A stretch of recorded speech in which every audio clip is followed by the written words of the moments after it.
दोस्त, पहला पार्ट में कबीर साहब ने कैसे गुरु बनाया रामानंद जी को वो बताए।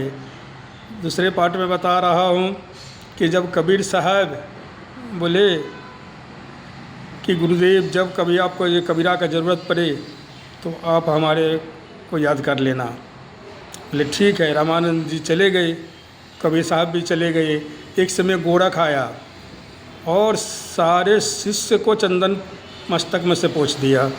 अब पारी आ गई रामानंद जी का।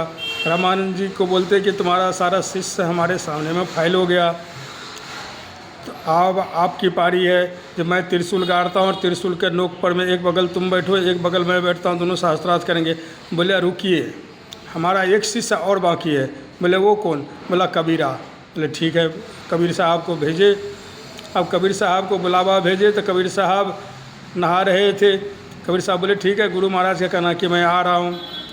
शिष्य आकर के देखा, रास्ते में थे कबीर शिष्य। कबीर साहब पहुँच गए गुरु के पास। बोले क्या हुआ गुरुदेव? बोले कि ये शास्त्रार्थ करना चाहता है गोरख। बोले अच्छा ऐसी बात है, तो कहाँ शास्त्रार्थ करेंगे? गोरख को पूछा तो बोला त्रिशूल के नोक पर। बोला त्रिशूल के नोक पर क्या करेंगे? आप एक काम करिए, ये मंदिर में जो दिया जलाने वाला कापूस था उसको कबीर साहब ने अंगूठा से दबाया, उठा करके फेंक दिया। ब्रह्मलोक तक चली गई वो धागा। बोले चले ब्रह्मा जी के पास चलते हैं, ब्रह्मदेव के पास जिन्होंने सृष्टि रचा, उनके सामने में सत्य और असत्य का फैसला होगा।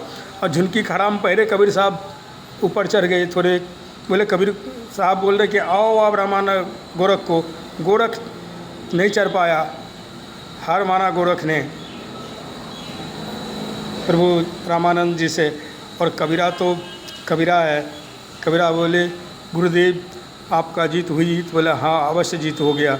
जय सत्य साहिब दाता कबीर महाराज की जय।